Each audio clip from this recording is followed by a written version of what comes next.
جس طرح روزہ اور قرآن کریم دونوں کا خصوصی تعلق ہے، اسی طرح آپس میں بھی ان دونوں عبادتوں کا ایک دوسرے کے ساتھ بہت گہرا تعلق ہے۔ یہ دونوں عبادتیں یعنی روزہ اور قرآن کریم کئی خاصیتوں میں مشترک ہیں۔ رمضان المبارک اور قرآن پاک کی مشترک خاصیتیں۔ حدیث شریف میں ہے کہ روزہ اور قرآن کریم دونوں قیامت کے دن شفاعت کریں گے۔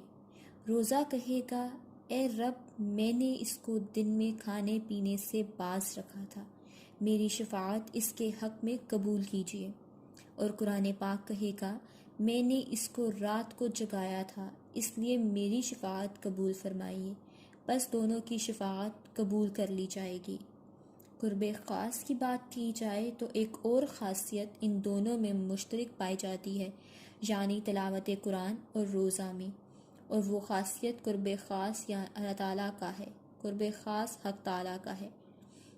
تلاوت میں بھی خاص قرب حاصل ہوتا ہے، ایسے ہی روزے دار کو بھی خاص قرب حاصل ہوتا ہے اللہ تعالیٰ کا۔ یہ دوسری بات ہے کہ تلاوت میں وجہ قرب اور ہو اور روزہ میں وجہ قرب اور، مگر نفس قرب خاص میں دونوں شریک ہیں۔ تلاوت سے تو اس لیے قرب خاص ہوتا ہے کہ کلام کو خاص مناسبت ہوتی ہے متکلم سے، اور ظاہر ہے کہ جو شخص اس کی تلاوت کرے گا اس کا خاص تعلق ہوگا صاحب کلام سے۔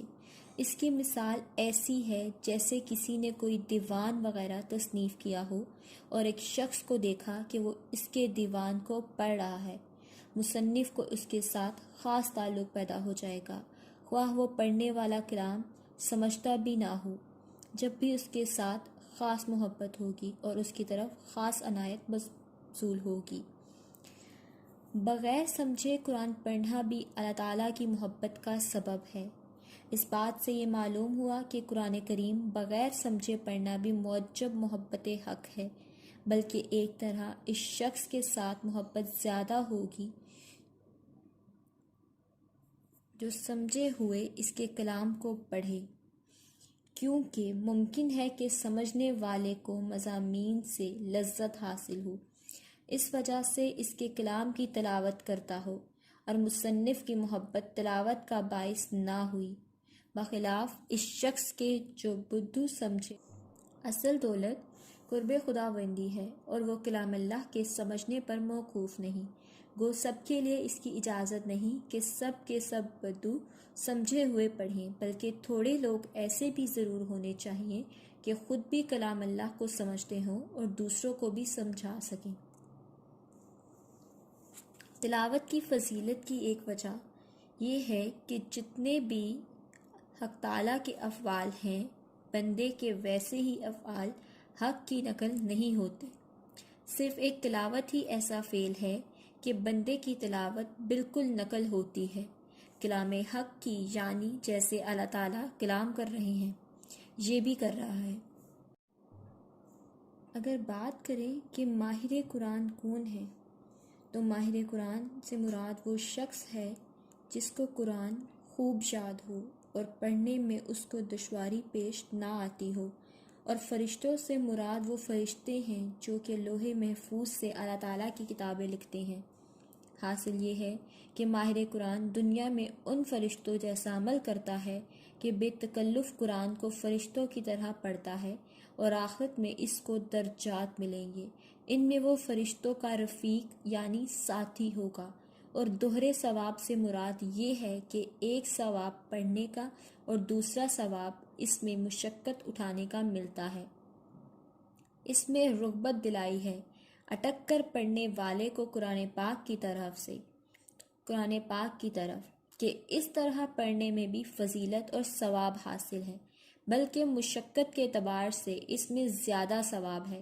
قرآن کریم کے پڑھنے اور پڑھانے پر بڑا اجر و ثواب ملتا ہے۔ حدیث شریف میں ہے کہ تم میں سب سے بہتر وہ ہے جو قرآن کریم سیکھے اور سکھائے۔ کلام پاک چونکہ سارے دین کی اصل ہے، اس کی حفاظت اور بقا پر ہی دین کا مدار ہے، اس لیے اس کے سیکھنے اور سکھانے کا افضل ہونا ظاہر ہے۔ حافظ قرآن کا مقام۔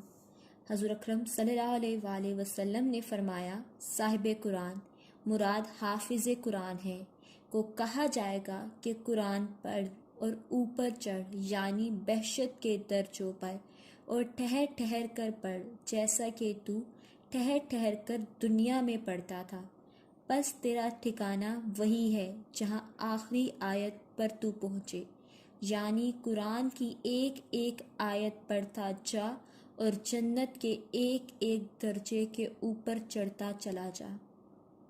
ایک روایت میں آیا ہے کہ جنت کے درجات بقدر آیات قرآنیہ کے ہیں، پس اگر صاحب قرآن تمام قرآن پڑھے گا تو جنت کے اس آخری درجے پر پہنچ جائے گا جو اس کے حال کے لائق اور مناسب ہوگا۔ گویا ہر آیت قرآن کریم کی جنت کا ایک درجہ ہے، جتنی آیتوں کی تلاوت کر لے گا اتنے درجے جنت کے مل جائیں گے۔ ایک حدیث میں ہے کہ اللہ تعالیٰ فرماتے ہیں کہ جس شخص کو قرآن کریم میری یاد اور مانگنے سے باز رکھے، یعنی جس کو قرآن یاد کرنے اور معانی سمجھنے میں، اس پر عمل کرنے میں قرآن کے سوا ذکر و دعا کرنے کا موقع نہیں ملتا، تو میں اس کو مانگنے والوں سے بہتر دیتا ہوں۔ اور کلام الہی کی بزرگی تمام کلاموں میں ایسی ہے جیسا کہ اللہ تعالیٰ کی بزرگی اس کی تمام مخلوق پر۔ ایسے ہی جو شخص قرآن مجید کے ساتھ مشغول ہے اس کی فضیلت ان تمام لوگوں پر ہے جو غیر کلام الہی میں مشغول ہیں۔ رسول اللہ صلی اللہ علیہ وآلہ وسلم نے فرمایا کہ جو شخص اللہ کی کتاب قرآن پاک کا ایک حرف پڑھے اس کے واسطے ہر حرف پر ایک نیکی ہے اور ہر نیکی 10 نیکیوں کے برابر ہے، یعنی ہر حرف پر 10 نیکیاں لکھی جاتی ہیں۔